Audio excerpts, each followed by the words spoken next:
Something is not right. A young waitress, living an ordinary life, suddenly begins to question everything she knows. A sealed letter, an old photograph, and a mysterious stranger watching her every move. Are these coincidences or pieces of a truth long buried? When a billionaire appears in her life, searching for the daughter he lost years ago, the shadows of the past begin to close in. But nothing is what it seems. The more she uncovers, the more terrifying the truth becomes. And when she screams for him to stop before taking a bite of his meal, it is already too late, because what he sees inside his food will change everything. Get ready for a story full of mystery, shocking twists, and deep emotional revelations. Watch until the end, and don't forget to subscribe and comment where you're watching from. Now let's begin. The sharp ring of the bell above the door signaled another customer entering the small diner, and Emily Carter instinctively wiped her hands on her apron, pasting on the polite smile she had mastered over the years. The morning rush had just ended, leaving a lull in the otherwise busy establishment, and she welcomed the momentary break from balancing trays, scribbling orders, and refilling coffee cups. She glanced toward the door, expecting to see one of the regulars, but instead, she was met with the sight of an unfamiliar figure. A man in a dark suit, his face unreadable, his posture stiff as if he didn't belong in a place like this. He walked with a calculated slowness, his eyes scanning the room before landing on her. There was something unsettling about the way he stared, a quiet intensity that made her grip the edge of the counter just a little tighter. "Can I help you?" she asked, forcing her voice to remain steady. The man hesitated for a second, then reached into the pocket of his suit jacket. Emily felt a flicker of irrational fear. Why did this moment feel so significant? But instead of producing anything threatening, he pulled out a small, elegant envelope. The wax seal was an intricate golden emblem, shimmering under the fluorescent lights. "This is for you," he said, sliding it across the counter toward her. His voice was deep, measured, but there was an underlying urgency to it. Emily frowned. "I think you have the wrong person." "No," he said simply. "I don't." A strange coldness spread through her chest as she hesitated before finally picking up the envelope. The paper felt expensive under her fingertips, and something about it sent a shiver down her spine. Before she could question him further, the man stepped back, inclining his head slightly. "Read it carefully, Miss Carter," he said, then turned and walked out of the diner as quickly as he had arrived. Emily stood frozen, staring after him until the bell rang again, signaling his departure. The moment felt oddly surreal, as if she had just been thrown into the middle of a story she wasn't prepared for. "Who was that?" A voice broke through her thoughts, and she turned to see Noah Thompson, her best friend since childhood, leaning against the counter with his usual easy grin. But there was curiosity in his eyes, tinged with something close to concern. Emily shook her head, still gripping the letter. "I have no idea." Noah's gaze dropped to the envelope in her hands. "Are you going to open it?" She exhaled slowly. "I don't know." The truth was, she was afraid. That night, in the small apartment she had called home for the past 6 years, Emily sat at the tiny kitchen table, the letter still unopened in front of her. The air felt heavier than usual, thick with something she couldn't name. She traced the edge of the envelope with her fingertip, debating whether she should just throw it away. Whoever had sent it clearly thought it was important, but she had never been the type to invite trouble into her life. She had enough of it already, working long hours just to make ends meet, trying to move forward from a past that never quite let her go. But she couldn't ignore the way the man in the suit had looked at her, as if he knew something she didn't. With a deep breath, she broke the seal and pulled out a single sheet of ivory-colored paper. The handwriting was neat, deliberate. "If you're reading this, you were never supposed to be Emily Carter." Her stomach dropped. She blinked, rereading the words over and over again, but they didn't change. A suffocating sense of dread curled in her chest, and she forced herself to keep reading. "There are things you don't remember, but they remember you. Follow the clues or they will find you first." She felt her pulse thunder in her ears. What did that even mean? Who had sent this? A sudden knock at the door made her jump. the letter nearly slipping from her hands. Her heart pounded as she turned toward the sound, staring at the door as if it might reveal the answer. For a long moment, she didn't move. Then, cautiously, she walked to the door, pressing her eye against the peephole. Nothing. The hallway outside was empty. But when she opened the door, a single item lay on the floor in front of her apartment. A small, old photograph. And when she picked it up, her breath hitched in her throat. Because staring back at her was an image of a little girl with a familiar birthmark on her cheek. The exact same one Emily had. She barely slept that night. The next morning, she went to work as if nothing had happened, but her mind was anything but calm. She tucked the letter and the photograph into her bag, not knowing why she couldn't bring herself to throw them away. The diner was busy as usual, filled with the chatter of customers, the clatter of plates, the scent of coffee and freshly baked bread. It was the kind of normalcy she needed, the kind that distracted her from the unanswered questions swirling in her mind. And then, at exactly 10:15 a.m., Richard Westwood walked in. She recognized him instantly. Everyone did. He was one of the wealthiest men in the country, the kind of figure who appeared on magazine covers and financial news reports. But in person, he looked different, older, tired. There was a weight in his eyes that no amount of money could erase. Emily had no reason to believe he was connected to anything in her life. But when their eyes met across the diner, something strange happened. He froze, and for a second, she thought she saw something flicker across his face. Shock, disbelief. She swallowed hard, forcing herself to move, to do her job. She walked over to his table, pulling out her notepad. "Good morning. What can I get for you?" Richard Westwood didn't answer right away. He was still looking at her, his expression unreadable. "Sir?" she prompted. Finally, he cleared his throat, glancing down at the menu. "A coffee and a burger, please." She scribbled the order, nodding. "Coming right up." As she turned to walk away, she heard him murmur something under his breath. A single word, so quiet she almost missed it. "Madeline." She felt her stomach tighten. She didn't know why. She didn't know what it meant. But deep down, she knew one thing for certain. Her life was about to change forever. Emily couldn't shake the feeling of unease that clung to her after Richard Westwood left the diner.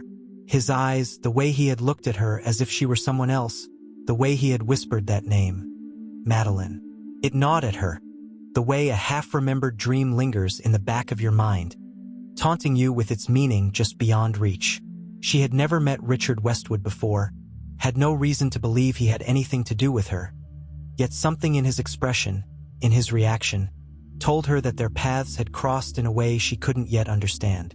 The letter, the photograph, the man in the suit, it was too much for coincidence. That night, when she got home, she spread everything out on her tiny kitchen table. The letter, still cryptic and unsettling. The photograph, impossibly familiar. And now, Richard Westwood's reaction added to the puzzle. She picked up the photograph again, staring at the child's face. The birthmark was identical to hers, positioned on the right side of the cheek, slightly below the eye. It was too distinct to be a mistake. But how could this be her? The photo was old, older than she was. And yet, deep inside, something whispered that she already knew the truth. Her hands trembled as she pulled out her phone and typed Richard Westwood's name into the search bar. Countless articles appeared, his vast fortune, his businesses, his philanthropic work. But then she found something else, something buried a little deeper in older news archives. Tragic loss for the Westwood family. Billionaire's daughter presumed dead after mysterious disappearance. Her pulse pounded in her ears as she clicked the article. On the evening of September 14th, Madeline Westwood, beloved daughter of Richard and Eleanor Westwood, vanished without a trace. The family, devastated by the loss, spared no expense in the search effort. Authorities found no sign of forced entry, no ransom demands, no credible leads. 2 years later, the case was officially declared cold, and Madeline Westwood was presumed dead. Emily's breath hitched. Madeline Westwood, a girl with a birthmark exactly like hers, disappeared without a trace. She gripped the edge of the table, her mind reeling. It wasn't possible. It wasn't. And yet, she had never seen baby pictures of herself. Linda Carter had never spoken about Emily's early years. There were no hospital birth records, no family stories of her first words or first steps. Everything she knew about her past came from Linda, the woman who raised her, the only mother she had ever known. And Linda was gone now, dead. She slammed the laptop shut, her breathing uneven. She couldn't do this, couldn't let her mind go there. It was insane. Except, what if it wasn't? What if everything she thought she knew about herself was a lie? A sharp knock at the door made her jump so violently that she nearly knocked over her chair. Her heart pounded as she turned toward the sound. It was late. No one ever visited her at this hour. Another knock, louder this time. She hesitated, then moved toward the door, pressing her eye to the peephole. No one was there. A shiver crawled down her spine. Slowly, she turned the handle and opened the door just an inch. The hallway was empty, but at her feet, there was another envelope. Her throat went dry. With trembling hands, she picked it up and stepped back inside, locking the door behind her. The envelope was identical to the first, heavy with a wax seal. She tore it open. Inside was a single sheet of paper just like before. But this time, the message was different. Stop asking questions. You won't like the answers. Emily felt ice spread through her veins. Someone was watching her. Someone knew what she was doing, and they wanted her to stop. She dropped the letter on the table and pressed her hands against her temples, trying to steady herself. What was happening? Who was doing this? She couldn't stay here. Grabbing her coat and shoving the photograph and letters into her bag, she rushed out of the apartment. There was only one person she trusted: Noah. Noah's apartment was across town, in a small but cozy building that overlooked a quiet park. Emily had been coming here for years, ever since they became friends as teenagers. He had always been the one person she could count on, the one constant in her life.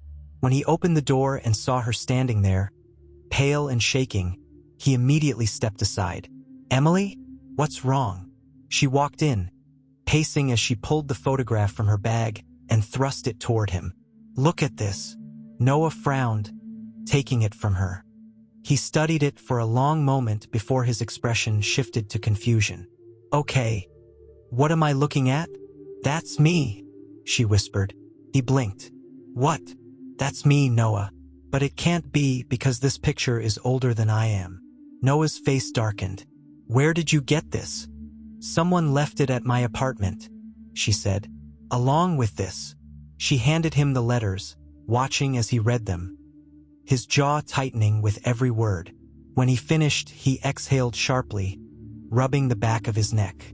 "Emily, this is crazy." "I know," she said, "but it's real." Noah hesitated, then looked at her seriously. "Do you think this has something to do with your mom?" Emily swallowed. "I don't know, but I have to find out." He sighed, running a hand through his hair. "Okay, where do we start?"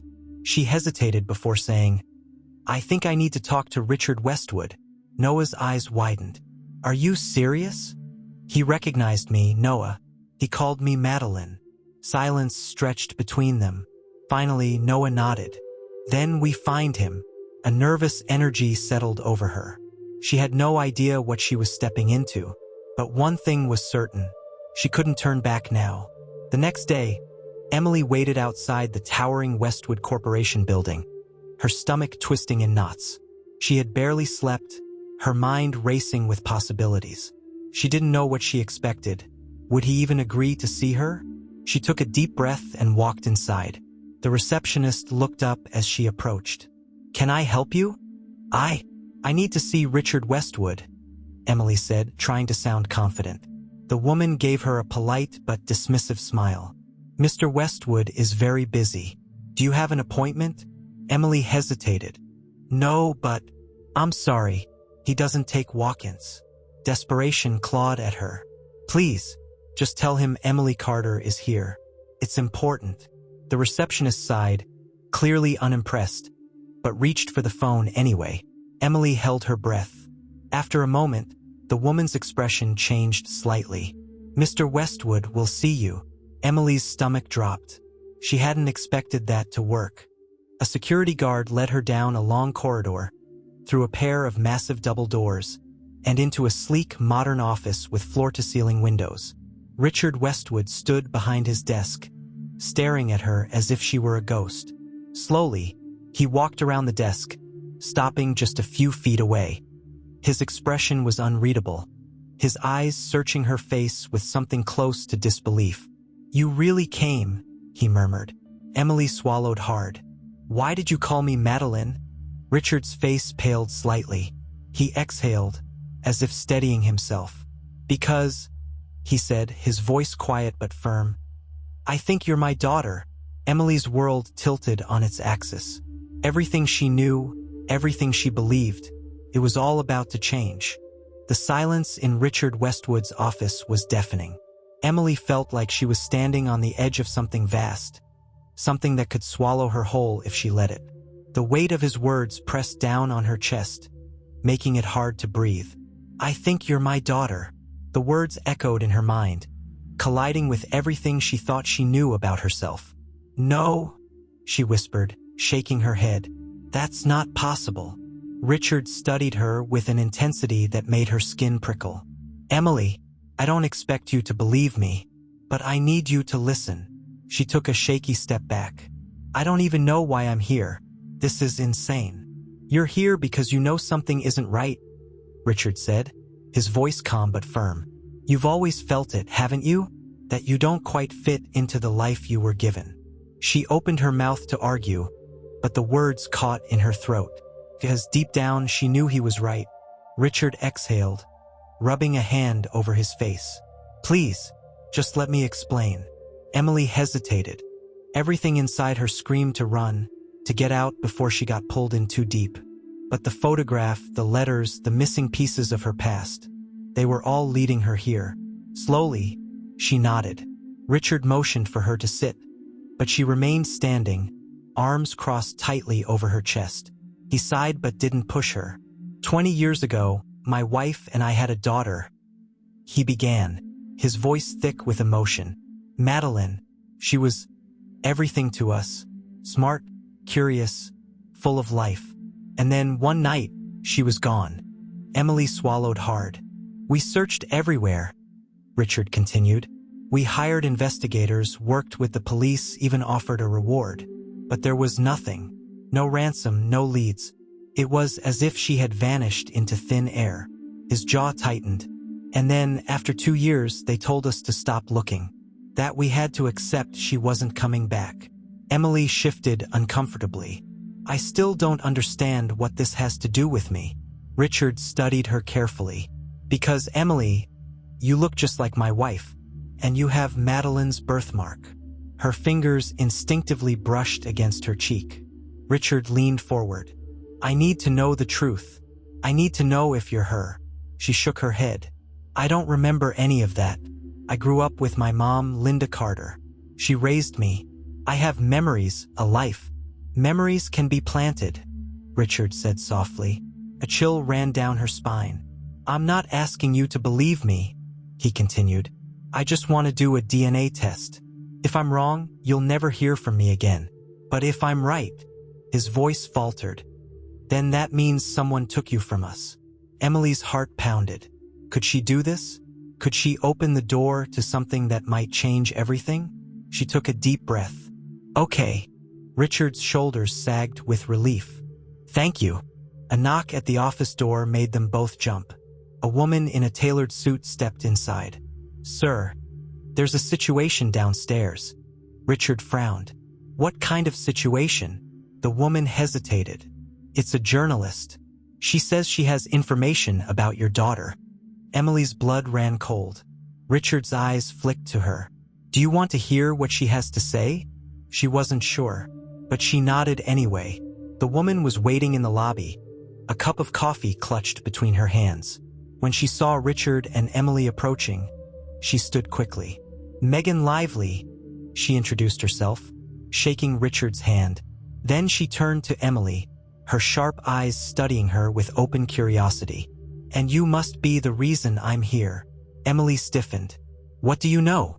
Megan took a sip of her coffee. Let's talk somewhere private. They moved to a quiet conference room, and Megan pulled out a folder from her bag, spreading several papers across the table. I've been investigating the Westwood case for years, she began, and I recently uncovered something troubling. Richard's jaw tightened. Go on. Megan slid a document toward them. This is a missing persons report from 20 years ago. It states that Madeline Westwood disappeared without a trace. Emily frowned. We already know that. Megan nodded. Yes, but what if I told you? She wasn't the only child who went missing that night. Silence. Richard leaned forward. What are you saying? Megan pulled out another document. This is an adoption record from the same time period. A baby girl, found abandoned at a hospital, with no record of where she came from. She looked at Emily. And guess what name was listed on her initial intake form? Madeline. Emily's head spun. That doesn't make sense, she whispered. Megan met her gaze. Unless you weren't the only one taken that night. Richard's face was unreadable. You think she has a twin? Megan nodded. It's a theory, but if it's true, then that means the real Madeline Westwood is still out there. Emily felt like she couldn't breathe.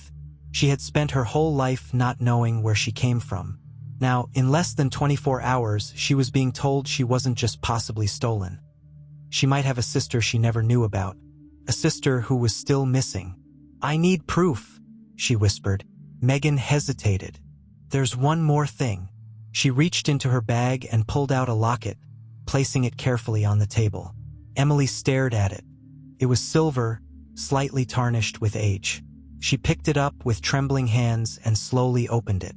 Inside were two tiny photos. Two baby girls. Identical. Emily's vision blurred. It was real. She had a sister, and someone had spent 20 years making sure they never found each other. That night, Emily sat in her apartment, staring at the locket in her palm. Everything felt different now. The world had tilted, shifting in a way she wasn't sure she could ever adjust to. She wasn't just Emily Carter. She wasn't just maybe Madeline Westwood. She was part of something bigger, something that had been hidden for decades. Her phone buzzed, pulling her from her thoughts. A text from an unknown number. Stop now, before it's too late. Emily's breath hitched.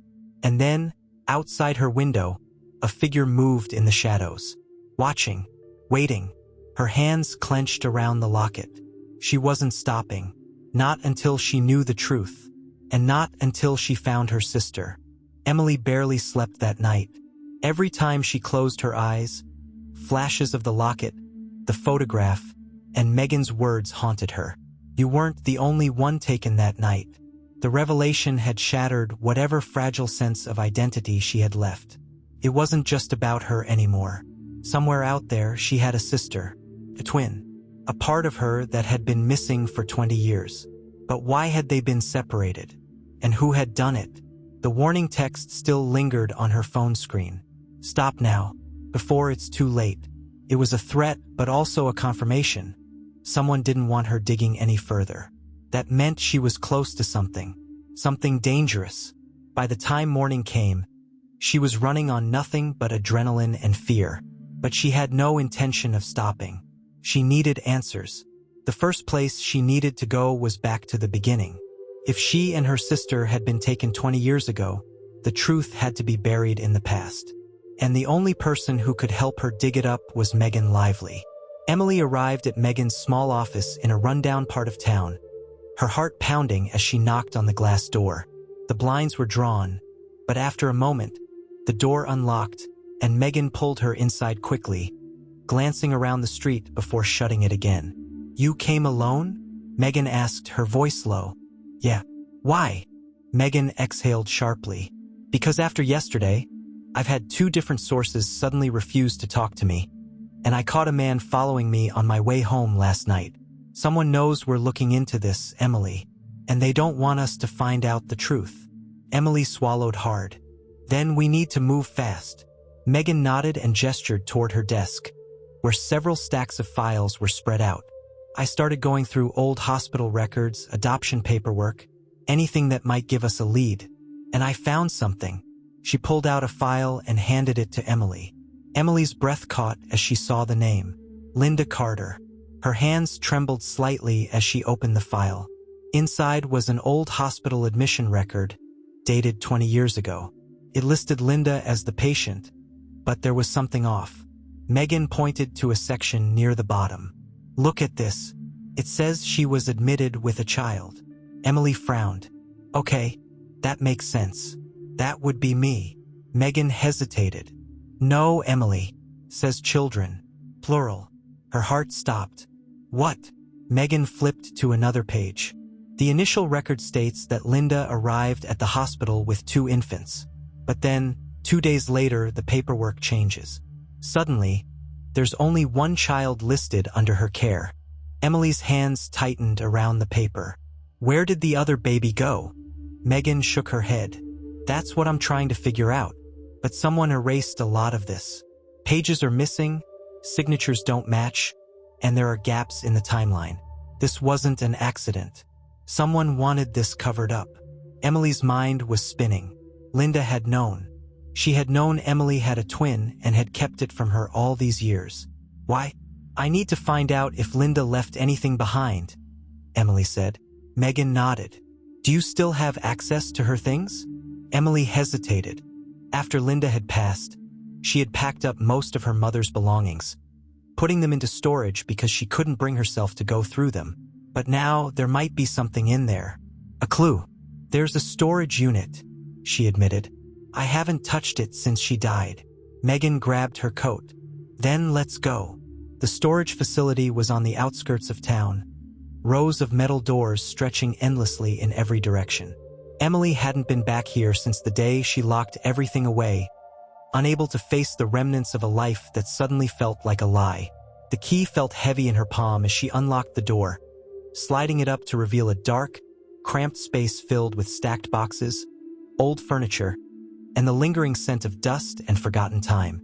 Megan turned on the flashlight on her phone, illuminating the space. Where do we start? Emily swallowed hard, stepping inside. I don't know, but we're not leaving until we find something. They sifted through box after box, uncovering old clothes, faded photographs, handwritten letters. Everything felt so normal, so painfully ordinary. But there had to be something here. After nearly an hour, Emily was about to give up when her fingers brushed against something cold and metallic at the bottom of a box. She pulled it out, frowning. It was a small, locked wooden box. Her heart pounded. Megan crouched beside her. What is it? Emily shook her head. I don't know, but Linda kept it locked. She searched through the box, and after a few moments, her fingers closed around a tiny, rusted key taped to the inside of an old book cover. With shaking hands, she fit it into the lock. The lid popped open with a quiet click. Inside, there were 2 things: a birth certificate and a letter. Emily picked up the certificate first. It was old, the edges frayed. She read the name aloud. Madeline Westwood. Her stomach clenched, and then she saw it. Right below, listed under siblings. Another name, one she didn't recognize. Charlotte Westwood, Megan whispered, reading over her shoulder. Emily's breath came fast and shallow. She had a sister, and her name was Charlotte. Hands trembling, she opened the letter. Emily, if you're reading this, then I'm gone. And there are things you need to know. I never wanted to lie to you, but I had no choice. The people who took you, they were never going to let you go. I saved you, but I couldn't save your sister. Emily's vision blurred. I don't know where she is. I don't know if she's safe, but I need you to find her. I need you to finish what I started. The letter ended there. Emily stared at it, her hands trembling. Linda had lied. She had taken Emily, but she had done it to save her. But from who?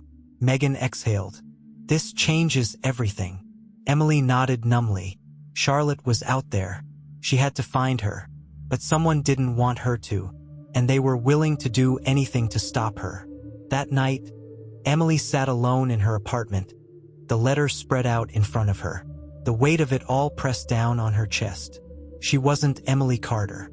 She wasn't just Madeline Westwood. She was half of something bigger. A twin. A sister. A stolen life. Her phone buzzed again. Another unknown number. She hesitated before opening the message. "Turn back now. This is your final warning." Her hands clenched into fists. She wasn't turning back. She was going to find Charlotte, no matter what it took. And this time she wasn't afraid.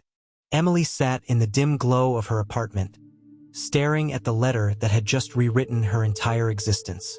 The words from Linda's confession felt like they had burned into her skin, changing her in ways she couldn't yet understand. "I saved you, but I couldn't save your sister, Charlotte." A name that felt both foreign and familiar. A piece of her that had been missing her entire life. But where was she now? And who had taken them in the first place? The warning text still lingered on her phone screen. "Turn back now. This is your final warning." She had spent her life ignoring the nagging feeling that something about her past didn't add up. But now she knew. It had never been a feeling. It had been the truth, clawing at the edges of her reality, waiting to be uncovered.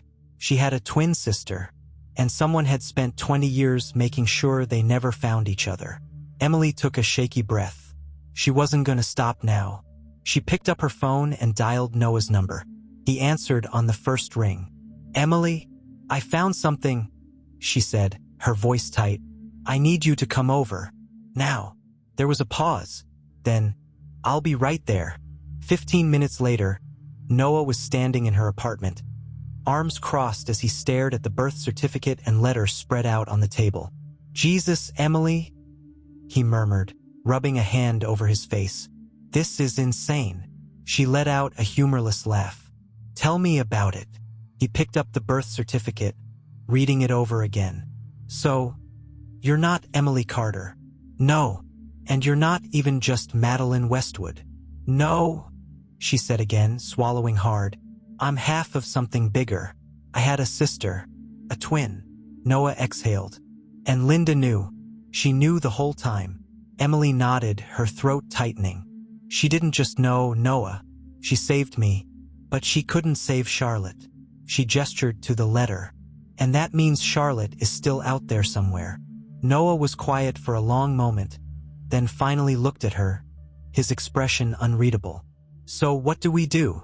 Emily hesitated. She had spent so much of her life just surviving, never imagining she would be standing here, piecing together a life that wasn't hers. But now there was no going back. "We find her," she said. "We find Charlotte." Noah nodded. "Okay, where do we start?" Emily exhaled, pressing her fingers against her temples. "I don't know, but we have one lead." Noah arched an eyebrow. "What lead?" Emily pulled out her phone and opened the last message she had received. "Turn back now. This is your final warning." Noah's expression darkened. "Someone is watching you. Someone who doesn't want me looking for Charlotte," Emily said. "Which means I'm going to do exactly that." Noah clenched his jaw. "Emily, this is dangerous." "I know," she admitted. "But this isn't just about me anymore." Noah sighed, rubbing his face. "All right, then let's figure out who sent that message." Emily's pulse quickened. "You can do that?" He nodded. "I have a friend who works in cybersecurity. He can trace it back to its origin." Emily felt a spark of hope. "Then let's do it."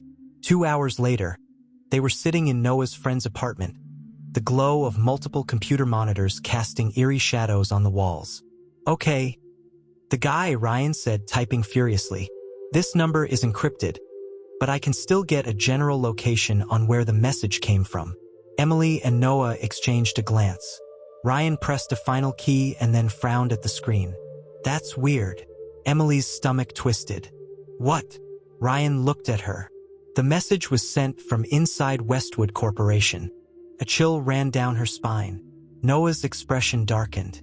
"You're telling me someone inside Richard Westwood's company sent Emily a warning to stop looking into this?" Ryan nodded. "That's exactly what I'm telling you." Emily's mind raced. Someone inside Richard's company didn't want her digging any further.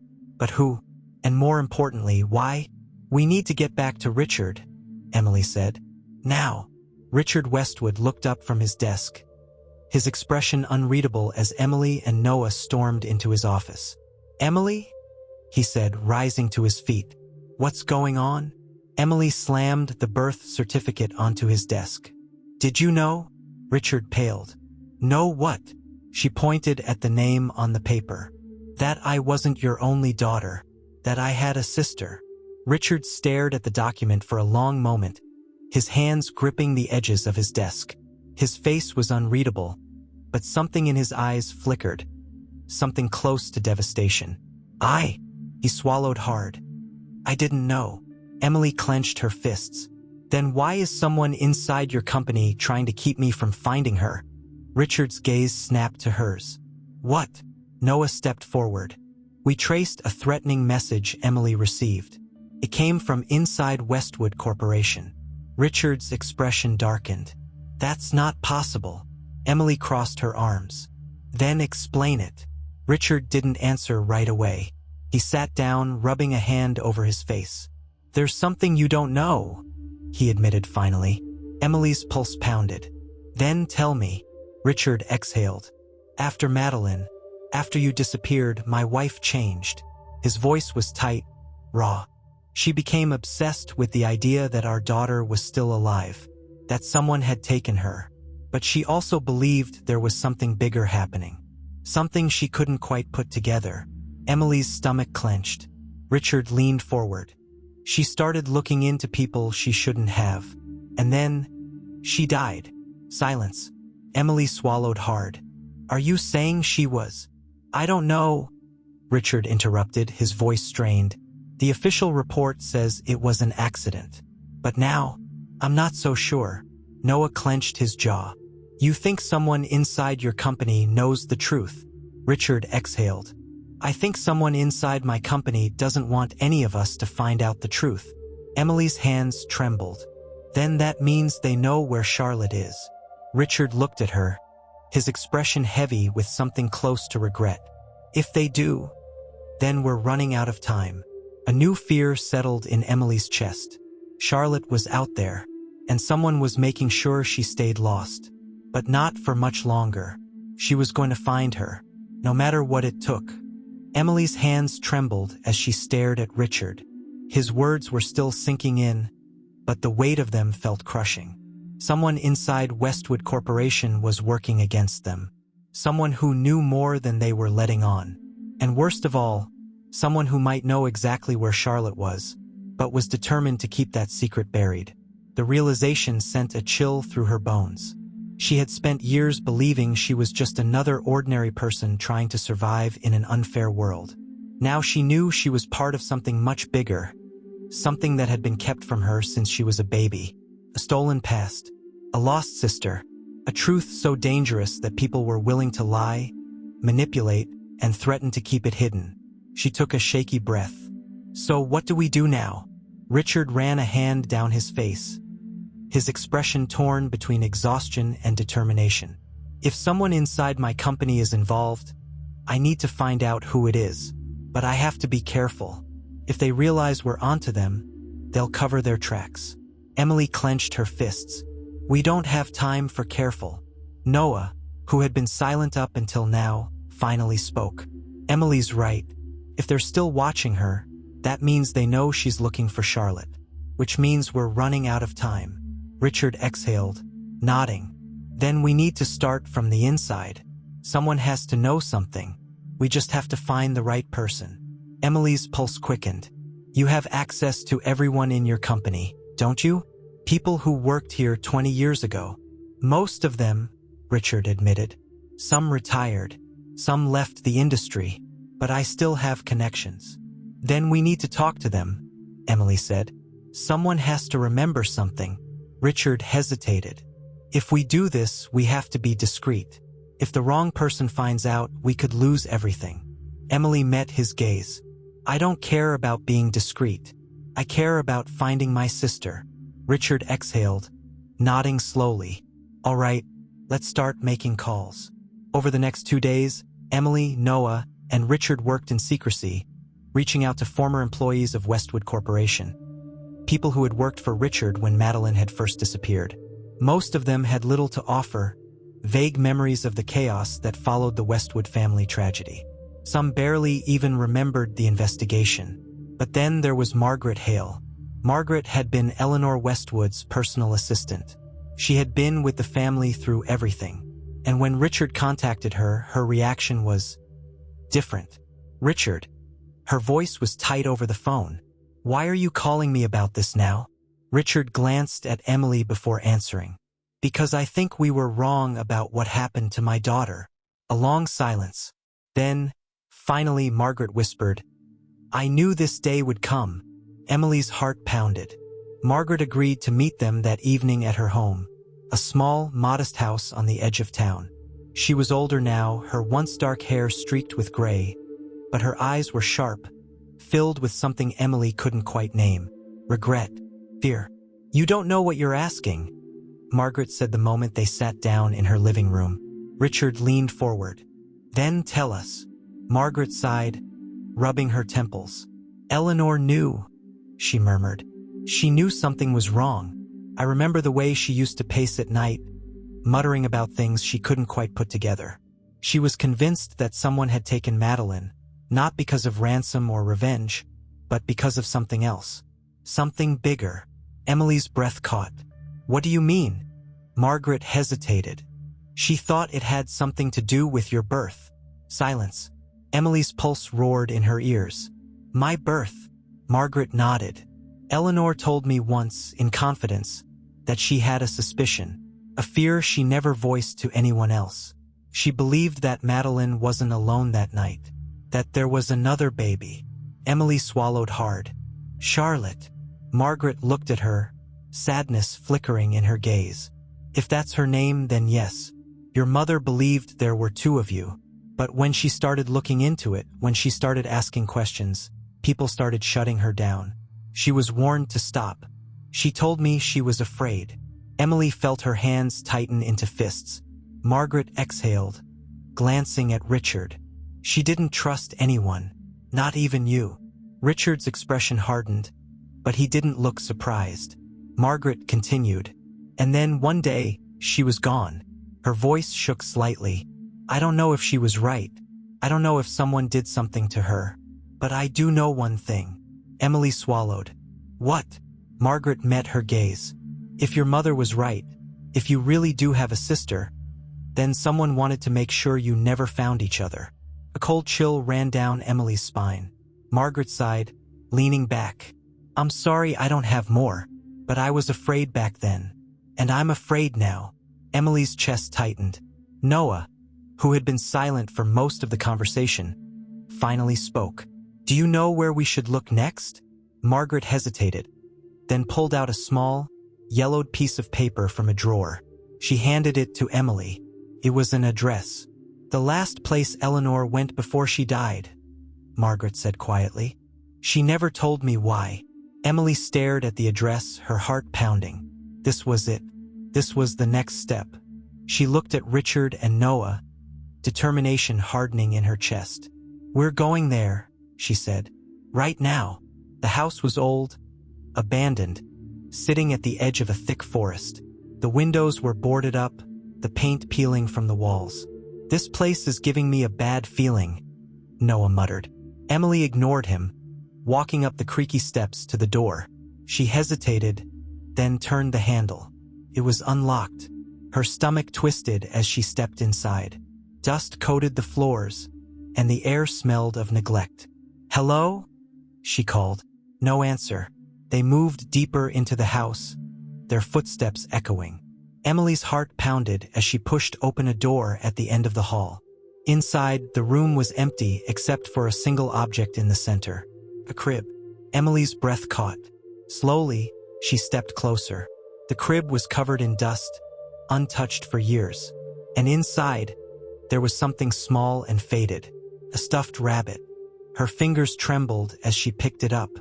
It was old, but there was something familiar about it. And then she noticed the tag. She turned it over, and her breath hitched. Property of Charlotte Westwood. Her vision blurred. Charlotte had been here. And then, from the darkness behind her, A voice spoke. "You shouldn't have come here." Emily spun around, her heart slamming against her ribs. A figure stepped out of the shadows, and she recognized them immediately. Someone she never expected. Someone who had been watching her all along. Her world tilted, because the person standing in front of her was someone she thought she could trust. Emily's breath caught in her throat. The dim light from the broken windows barely illuminated the figure stepping forward, but she didn't need to see their face clearly. She already knew. The realization sent a cold wave through her body, making her fingers tighten around the stuffed rabbit in her hands. Noah, her best friend. The one person she had trusted through all of this. The one person who had stood beside her, searching for answers, pushing her forward. And yet he was here, in the place her mother had gone before she died. In the place where Charlotte had once been. "You," she whispered, her voice hoarse. "It was you." Noah's expression was unreadable, his face shadowed in the dim light. "Emily, listen." "Don't."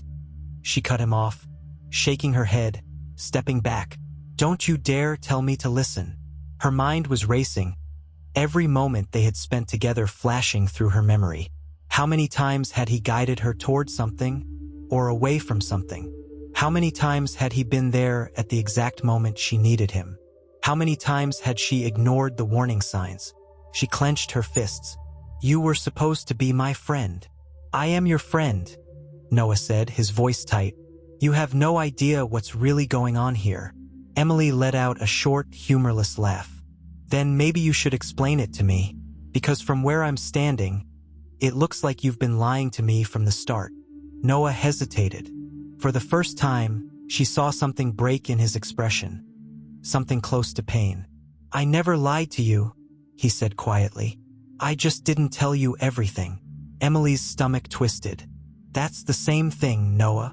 Noah exhaled, rubbing the back of his neck, glancing around as if expecting someone else to walk in. "We don't have time for this. We need to get out of here." She narrowed her eyes. "Why?" "Because if I found you, someone else will too," he muttered. "And they won't be nearly as forgiving." Emily's pulse pounded. "Who are you talking about?" Noah hesitated, then finally met her gaze. "The people who took you." Silence crashed over them. Emily felt her heartbeat in her ears, loud and unsteady. "You know who took me?" Noah swallowed hard. "Yes." Emily's grip on the stuffed rabbit tightened. "Then tell me." Noah looked away. "It's not that simple." "Stop telling me what is or isn't simple," she snapped, stepping forward. "I have spent my entire life living a lie, and now you're telling me you've known the truth this whole time? That you knew I had a sister? That you knew I wasn't who I thought I was? And you just let me go on believing it?" Noah flinched. "I was trying to protect you." Emily's breath hitched. He had said the same thing before. The same thing Linda had written in her letter. "I was trying to protect you." Emily's voice was barely above a whisper. "From what?" Noah hesitated. Then finally he exhaled. "From them." A sharp creak from the hallway made Emily's head snap toward the door. Her heart pounded. Someone was coming. Noah's expression hardened. "We need to leave. Now." Emily wanted to scream at him, to demand answers, to force him to explain everything. But the look in his eyes sent a cold shiver down her spine. They weren't alone.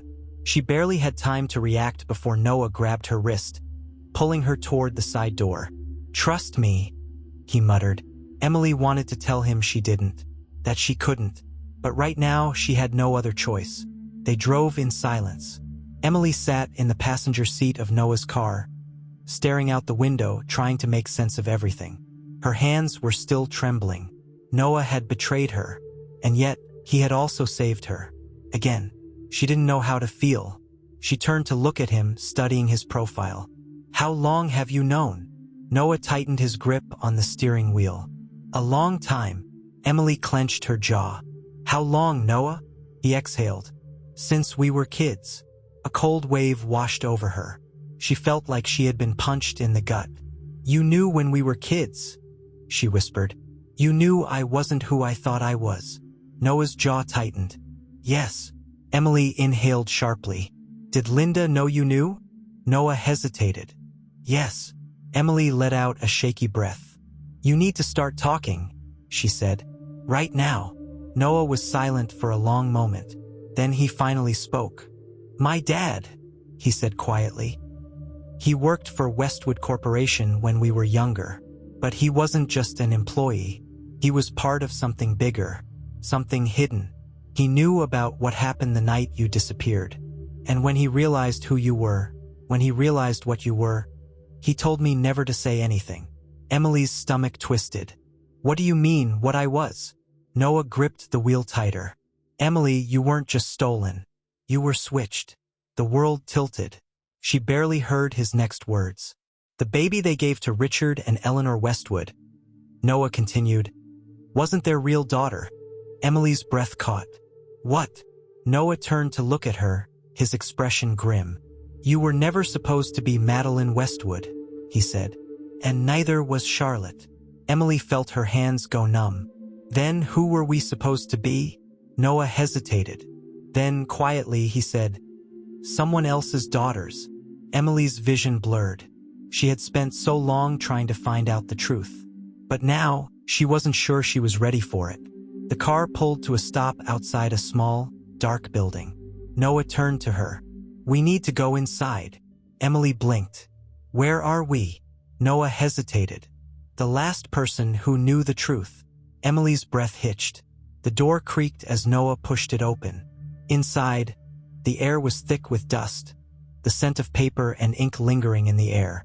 Old filing cabinets lined the walls, stacks of documents piled high. And then, in the center of the room, an elderly man sat at a desk, his sharp eyes watching them. Emily felt a chill run down her spine. Noah took a slow breath. Emily, this is Peter Callahan. He used to work for Westwood Corporation. Peter's gaze flickered to Emily. His expression was unreadable. So, he murmured, his voice low, you finally came looking for the truth. Emily swallowed hard. Peter leaned forward. Then let's start at the beginning, he said. Because everything you think you know is a lie. Emily's breath caught. Her world was about to change. Again, Emily felt frozen in place. The words everything you think you know is a lie hung in the air like an unspoken threat, pressing down on her chest until she could barely breathe. Peter Callahan's sharp eyes studied her from across the dimly lit room, his expression unreadable, his hands folded neatly on the desk in front of him. The silence stretched, thick and heavy, filling the space between them. She forced herself to speak. Tell me the truth. Peter exhaled slowly, leaning back in his chair. The truth, he murmured, almost as if tasting the weight of the word. The truth is complicated, Emily. She clenched her fists. I don't care. I need to know. Peter studied her for a long moment, then nodded. All right. He glanced at Noah. You sure you want her to hear this? Noah hesitated, his expression unreadable. She has to. Peter sighed. Then listen carefully, because once I tell you this, there's no going back. Emily's heart pounded. I'm ready. Peter's gaze locked onto hers. You were never meant to be a Westwood. Silence crashed over her. She swallowed hard. What? Peter exhaled. Richard and Eleanor Westwood. They believed you were their daughter. They believed you were Madeline. But that was a lie. Emily shook her head. No, that doesn't make sense. Peter tapped his fingers against the desk. 20 years ago, something happened that most people don't know about. Something that was buried deep enough that even Richard never uncovered it. The Westwood family was never supposed to have children. Emily's stomach twisted. What do you mean? Peter's eyes darkened. Eleanor Westwood had complications. She couldn't conceive naturally, but they wanted a child, desperately, so they turned to other means. Emily's pulse pounded. They arranged for a surrogacy, Peter continued, but it wasn't through normal channels.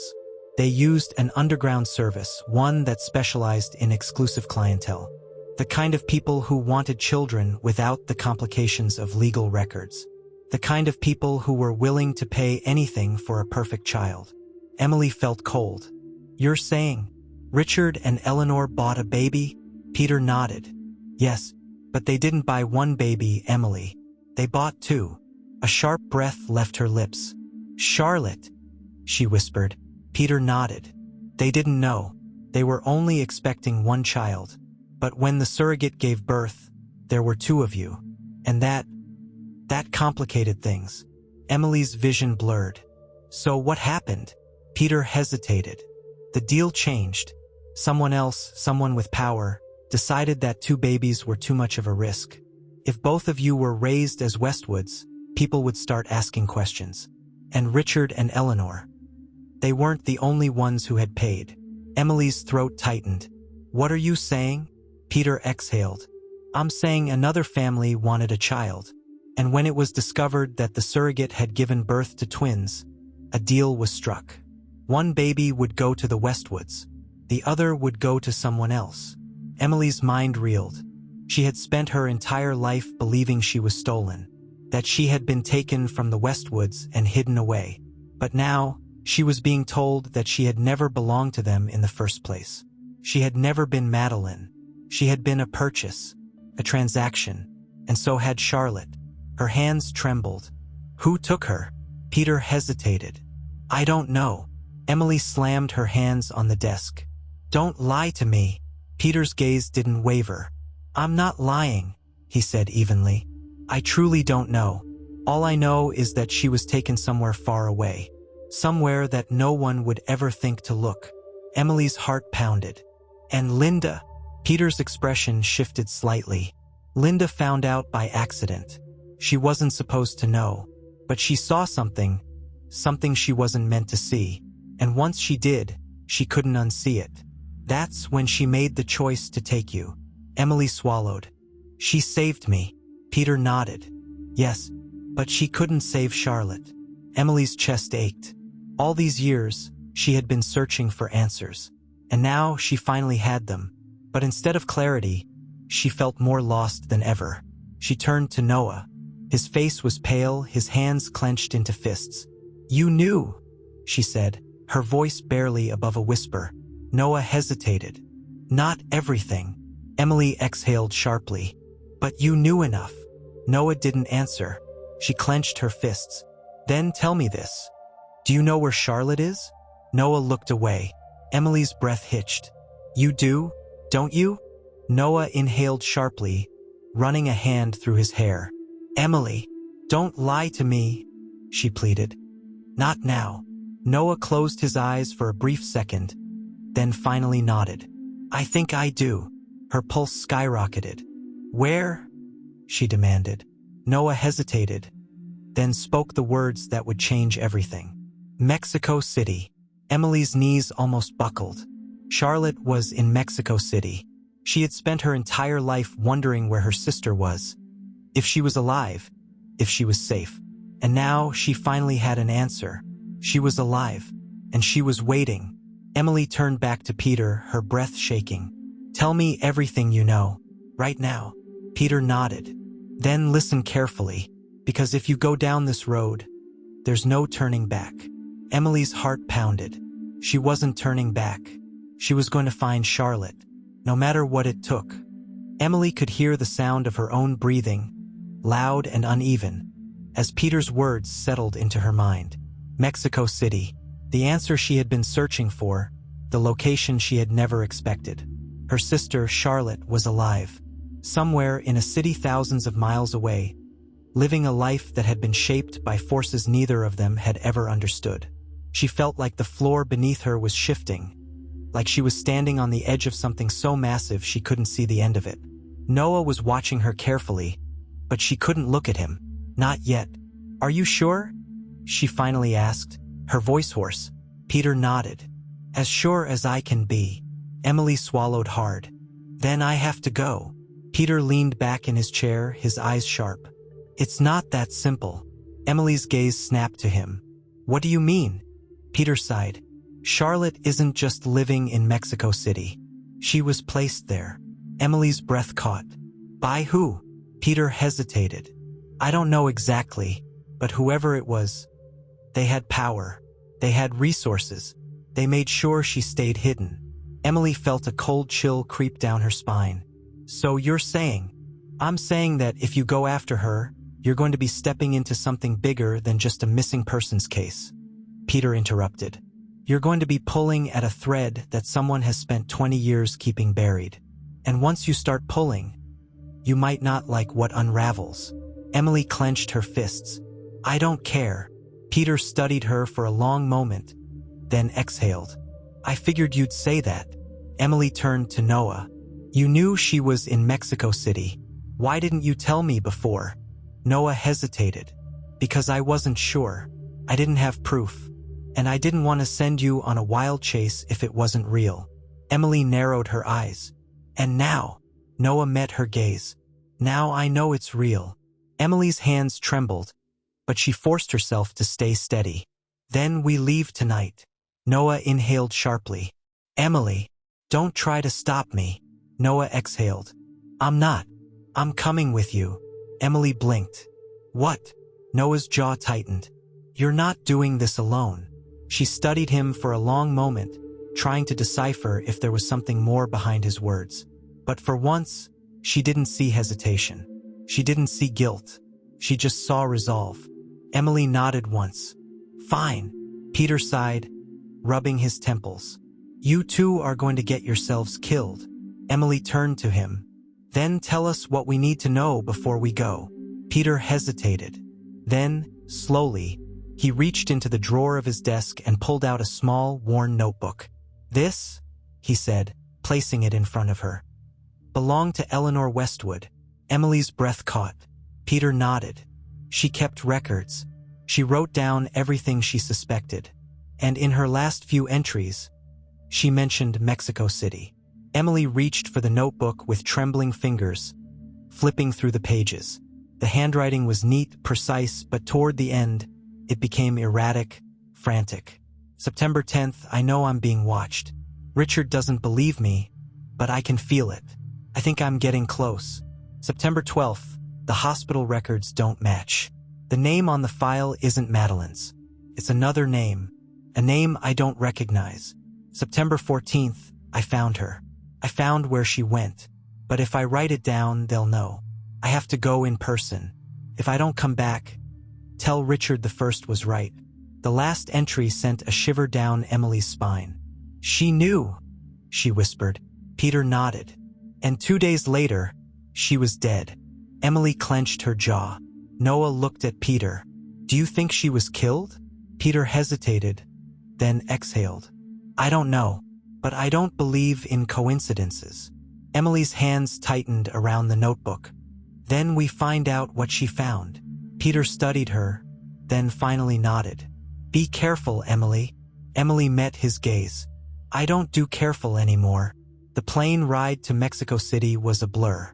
Emily barely slept, her mind running in circles, trying to prepare for what was coming. She had spent her whole life feeling lost, like there was a piece of her that was missing. And now that missing piece had a name. Charlotte. The moment the plane landed, she turned to Noah. Where do we start? Noah exhaled. I have a contact. Someone who might be able to help us find her. Emily nodded. Then let's go. They moved through the crowded streets, the city buzzing with energy around them. But Emily barely noticed. Her entire focus was on one thing, getting to Charlotte before someone stopped her. They arrived at a small cafe tucked away from the main streets. Inside, a man was waiting at a corner table. He was older, with dark eyes that seemed to take in everything at once. Emily, Noah said, nodding toward him. This is Mateo. He has connections. If Charlotte is here, he'll know how to find her. Emily sat down, her heart pounding. Mateo studied her for a moment, then leaned forward. You're looking for someone. Emily nodded. My sister. Mateo exhaled. You're not the first person to come looking for her. Emily's blood ran cold. What? Mateo nodded. Someone else was looking for her. Just a few weeks ago. Emily's hands clenched into fists. Who? Mateo hesitated. A man. I don't know his name, but he was asking a lot of questions. Emily's heart pounded. Did he find her? Mateo shook his head. Not yet, but he's close. Emily's stomach twisted. Someone else was looking for Charlotte. and that meant she had to find her first. Mateo sighed. I have a lead. A place she was seen recently. Emily leaned forward. Where? Mateo hesitated. Then he slid a small slip of paper across the table. Emily picked it up, her breath catching. An address. Her hands trembled. This was it. Charlotte was real. She was here. Emily turned to Noah, her eyes burning with determination. We go now. Noah nodded. Then let's go find your sister. Emily clenched the paper in her fist. She had come too far to stop now, and she wasn't leaving Mexico City without Charlotte. Emily's heart pounded as she and Noah hurried through the winding streets of Mexico City. The slip of paper with Charlotte's address clenched tightly in her fist. She could barely feel her legs moving beneath her. Her entire body was operating on sheer adrenaline. She was close, so close to the truth, so close to the sister she had never known. Noah glanced at her as they approached a small neighborhood tucked away from the main roads. The buildings were old but well kept, the streets quiet. A sense of eerie calm surrounded them, as if the world itself knew something monumental was about to happen. Are you ready for this? Noah asked quietly. Emily exhaled sharply. I don't think I can ever be ready, but I have to do it anyway. Noah nodded, his expression unreadable. Then let's go. They found the address easily. A modest house with pale blue walls and a small balcony on the second floor. Emily's hands trembled as she reached up to knock on the door. This was it. The moment that would change everything. The door creaked open, revealing a woman in her early 40s with dark hair pulled back into a low bun. She wore a simple dress, her face lined with worry as she studied Emily with wary eyes. Can I help you? She asked. Emily swallowed hard. I'm looking for Charlotte. The woman's expression froze. Noah tensed beside her, sensing the shift in the air. I don't know who you're talking about, the woman said quickly, starting to shut the door. Emily caught it with her hand. Please, I know she's here. The woman hesitated. Her eyes flickered to something behind them, checking, scanning the street, as if she were afraid of being watched. Then finally she exhaled. Come in, quickly. Emily and Noah stepped inside, their hearts racing. The house was small but warm, filled with the scent of fresh coffee and something faintly floral. Felt like a home, a real home. The woman turned to them, her arms crossed. Who are you? Emily took a deep breath. My name is Emily Carter, but that's not my real name. She hesitated. I think Charlotte is my sister. The woman paled. She reached for the back of a chair, as if steadying herself. You need to leave, she whispered, before it's too late. Emily's stomach twisted. Why? Who are you? The woman hesitated. Then, in a voice barely above a whisper, she said, I'm the one who raised her. Emily's breath hitched. The woman, Charlotte's mother. The woman who had been given her sister. The one who had hidden her all these years. Where is she? Emily demanded, her voice shaking. The woman swallowed hard. She's not here. Emily's blood ran cold. Where is she? The woman exhaled shakily. Gone. The word slammed into Emily like a physical blow. Gone. No. Where? She pleaded. Please. I came all this way. I just need to see her. The woman hesitated, glancing toward the window again. I don't know. She left a few days ago. I told her it wasn't safe to stay anymore, but she wouldn't listen. Emily's chest ached. Why wouldn't it be safe? The woman hesitated. Because they're still looking for her. Emily's breath caught. The people who had stolen them. The people who had spent 20 years keeping them apart. Noah stepped forward. Who are they? The woman shook her head. I don't know their names. I only know that they're powerful. They found me once. Years ago. They warned me never to tell Charlotte the truth. Never to let her leave. Emily's heart pounded. Then how did she find out? The woman exhaled. She didn't. She just always knew something was wrong. Like you did. Emily swallowed hard. She knew that feeling all too well. She turned back to the woman. Where would she go? The woman hesitated. then walked to a small wooden cabinet and pulled out an envelope. "She left this," she said, handing it to Emily. "Maybe it will tell you where she went." Emily's hands trembled as she opened the envelope, her breath catching as she pulled out a single sheet of paper. It was a letter. "I don't know why, but I feel like I've been waiting my whole life for something to happen.